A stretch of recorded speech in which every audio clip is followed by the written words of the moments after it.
Hey everybody, it's Kneecap here. In this video, we're going to be kind of previewing the next patch that's going to be coming out in still a few months, but I thought it'd be interesting to kind of go through it all and kind of see what all the changes are going to be.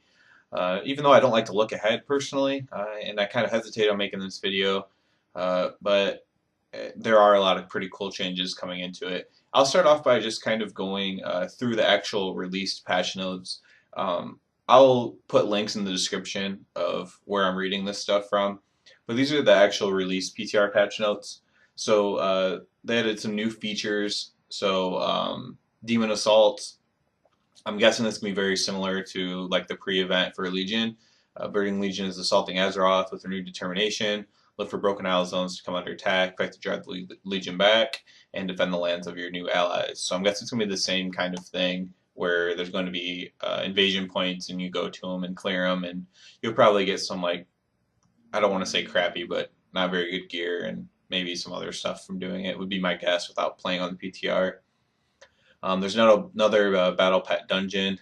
Um, I wish I could. I think it's in Wailing Caverns. I don't want to be quoted on that, but it doesn't say right here where I'm reading at the moment. But I do think I read something about it being in Wailing Caverns. Now there's going to be a sets tab with transmog sets. So like if you have a tier set or PvP set and just a rating set, whatever, there'll be a sets tab so you can get to your gear easily without having to scroll through. So that's a nice change for people who like to transmog. There's some class combat updates. There's going to be even so hunters, death knights, and balanced druids, and there's going to be more as well. So basically, what that means is I know like enhancement shaman had a bunch of changes, warriors had some changes. I think even like rogues had changes. I mean, a lot of classes did, mages did. I mean, pretty much everybody, right? So there's just going to be some more updated animations. So hunters, death knights, balanced druids, 7.2. You're going to get a few more updated animations. Legion reputation updates. I read a little bit about this. So you will now be able to gain reputation beyond Exalted with like Dreamweavers and Valajar and all them. And this will unlock this other emissary type thing that you can do. Um, I'm not exactly sure what the point of it is yet without actually doing it, but basically, since now you get those bind on pickup reputation things, and if you're fully exalted, they don't do anything. So this will at least do something. Basically, I think it's another 20,000 reps. So let's say you're exalted. After you get 20,000 more rep, let's just say Dreamweavers for an example, you'll unlock this new emissary type thing for them or something like that. If I'll do videos on individual things when I find it necessary or if I think they're that interesting. Tab targeting, supposedly they're fixing that. So while in combat, you'll no longer be able to accidentally tab to a target who's out of combat with you. Furthermore, you'll be no longer able to tab a target that neither your character nor your camera can see. This is a very good change if they can get it to work. They say it's very much a work in progress, so they're admitting that they don't have it mastered yet. Professions. This is going to be a little bit highly disputed part in this thing, but all item level 815 crafted endgame gear will now be started at 835. I mean, that's just a necessary adjustment. I mean, they need to kind of roll those out quicker each patch. I think the gear should be upgraded. Bloodroom Forge is now available to all players. You don't have to do the quest line anymore. So if you, like me, wasted tens of thousands of gold, you just did that for no reason. All existing items between levels 815 to 830 will retain their existing item level. The first application of a Bloodroom will bring them up to 840 though. And the Bloodroom cap has been raised to 875, which isn't near high enough. It should be like 880, 885. Some world quests that are related to professions now reward one skill point. That's definitely necessary. I know with my blacksmithing, it's a pain in the butt to level up. Pretty much every profession is. I mean, it's not just blacksmithing, but it'd be nice to get a profession point from doing the world quests. Archaeology has a few changes. You now get artifact power from archaeology. There's new elite dig sites in Broken Isles, and all enemies summoned by archaeology can now be killed by multiple nearby players. Cooking. Nomi now provides or Nami, whatever, prepared ingredients as part of his work orders, which can be combined to create up to 10 servings of a random recipe known by the player. So a little bit better uh, job for cooking there. So let's look at user interface, specialization, equipment set, and the equipment manager. Open all buttons been added to the mailbox. Finally, a lot of people have add-ons for that, but I did at one point, but I don't right now. So that's kind of nice. Spellbook. Spells that haven't been moved to an action bar are highlighted in the spellbook. Mousing over a spell highlights it on your action bar, making it easier to locate. Pet spells now can be dragged onto the player action bar. So all these things are way past due changes, to be honest. The quick join feature has some changes. If you don't know what that is, someone on your friends list, or I think they have to be on your friends list, but it might be guild as well. I think it is. In the bottom left, it'll pop up that someone's joining something, and you can like join with them. So auto accept, the setting has been added to allow friends to instantly join your queues without a confirmation. Settings located at interface options, social group tooltips now show available roles if auto accept is enabled. Right click and quick join group to whisper a member of that group. Changes to dungeons and raids. Enemies' damage and health has been increased for heroic and mythic, and the item levels of gear found in Legion dungeons has been increased. That is for new 110s to get gear faster. They kind of talked about that in the last Q&A. All random heroic dungeons now require 825 item level to queue. The Archway and Court of Stars has been added to random Legion heroic lists. And lower Karzan and upper Karzan have been added to random Legion lists and Dungeon Fighter, so you can do half of Karzan at a time. This is especially helpful if you need to farm the last boss. You can just queue for the last half of it. Items set tokens for all raids from Serpent Shrine Caverns, or whatever it's called in BC, to Siege of Orgrimmar have been updated to provide loot for your spec on right click. So you get the token, head token, whenever you right click it, it gives you a helmet. So you don't have to worry about turning them in anymore. They do have a random warrior change on the patch notes. Charge and intercept now deal damage. And snare begins before you actually get there.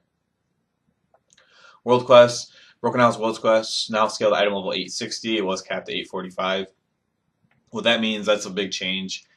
So if you had an 845 piece of gear you could get, it could forge up to like an 865. I don't think it could forge up to 880, but I know it could forge up pretty decently if you got super lucky. Well, now it's going to start at 860, as long as your gear is at an appropriate level, and that can forge up. That will be able to forge up to at least 880. So you actually will possibly be able to get upgrades again from doing world quests. I'm going to look at a couple more things. Those are the actual patch notes.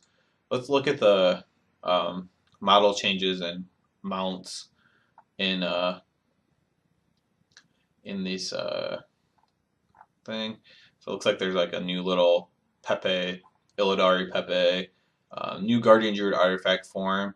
Kind of looks like I don't even know what it looks like, to be honest. I don't know what the proper term is for it.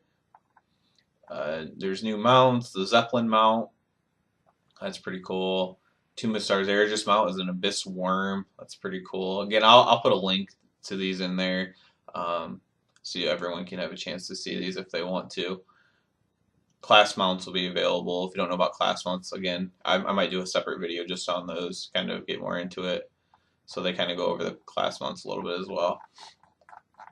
And those will be interesting for everybody, I'm sure. Let's see. Feature overview. So if there's anything good here. Tomb of Sargeras ready announcement with Kil'jaeden as final boss. New dungeon, Cathedral of Eternal Night. I believe that's going to be like a prereq to do the raid as well. Return of the Legion Invasions, went over that. You will be able to continue your class Order Hall campaign in the Broken Shore. Flying, I have a whole video on how to do flying and your class mounts. New artifact appearances from solo challenges. There's new golden artifact traits and more points in the existing 3-point traits. So I didn't know actually that there's new golden artifact traits, even with all the reading I do. So that's kind of cool. There's a new faction you can gain reputation with called the Armies of Legionfall. New world quest in general, including class focus world quests. That'll be cool. I'll look forward to that. And there's new wacky PvP brawl modes. I don't know what that means necessarily, but cool. Questing, outdoor questing zone. We set up a story of Tumas Argyris, claiming and fortifying a foothold in the broken shore. Rebuilding old Night Elf ruins. Mage Tower, Command Center, Legion assaults will be returning. This time in Broken Isles. Okay. World quests are disabled in the zone while an invasion is up. Um, Flying up at class mounts. That's about. Well, let's see. Tumas Argyris. They kind of go into Tumas Argyris a little bit. It's a 9 boss raid. Harness the Pillars of Creation to seal off a Legion invasion of our world. Last pillar of the Nighthold. This portion ostensibly ends the larger artifact class quest. Up to the point we'll use that Pillar of Tomb of Sargeras. 4 main sections: Dark Cathedral, Old Grand Glory of Elune that has fallen to Legion corruption. Legion presence is strongly felt here. Our objective is deep down below the structure. We then head to Underground Caverns, the Naga section. Then we head to a sealed part of the tomb, Sealed Sense of Sundering, deepest low depths of Aedwin, fought against the Avatar of Sargeras. Bosses, cross between a Pit Lord Inferno is going to break through the wall. Think Kool-Aid Man style, it says. A jailer type boss, the Naga Brute, Sea Witch Kraken boss, Fallen Avatar of Sargeras. I believe the actual bosses are out now, the names of these bosses, by the way. So this is a little bit outdated. Kill Jaden is the last boss, which is pretty cool. And I will, spoiler alert, that'll have something to do with Prophet Valen in that as well. Like it has to. New dungeon, Cathedral of Eternal Light, 4 boss dungeon. New PvP season in 7.2. There's a new mode of PvP gameplay called Brawls. It's similar to Overwatch and Heroes of the Storm. Well, okay, so yeah, I thought that might be cool, and it probably will be. Periodic week-long events that are new and different. Allows Blizzard to add a variation to current experience, change rule sets, experiment. Goal is fun. Some things will be wacky. Expandable system. They're using the word wacky a little bit too much. Kind of went over the artifact traits already. Dungeon updates, kind of went over that as well. There are new keystone affixes. Bursting. Mobs explode on death. Well, that doesn't sound fun at all. I think that's kind of about it. I mean, there's a few more little changes, but that's kind of the main stuff. A lot of cool changes, a lot of changes happening, while it's keeping up with their promise to kind of have big changes with a lot of cool things, and then mix in small changes in between. So they're doing a really good job on that. I still think this is probably the best expansion they've ever made.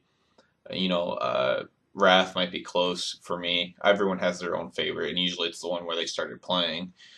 So a lot of people have Vanilla as their favorite, but I think Wrath is probably the best expansion. This one, though, they're doing a damn good job. That's about it, though, for this kind of look ahead and preview of patch 7.2. Please thumbs up and sub. It helps me out very much, and everyone have a good one.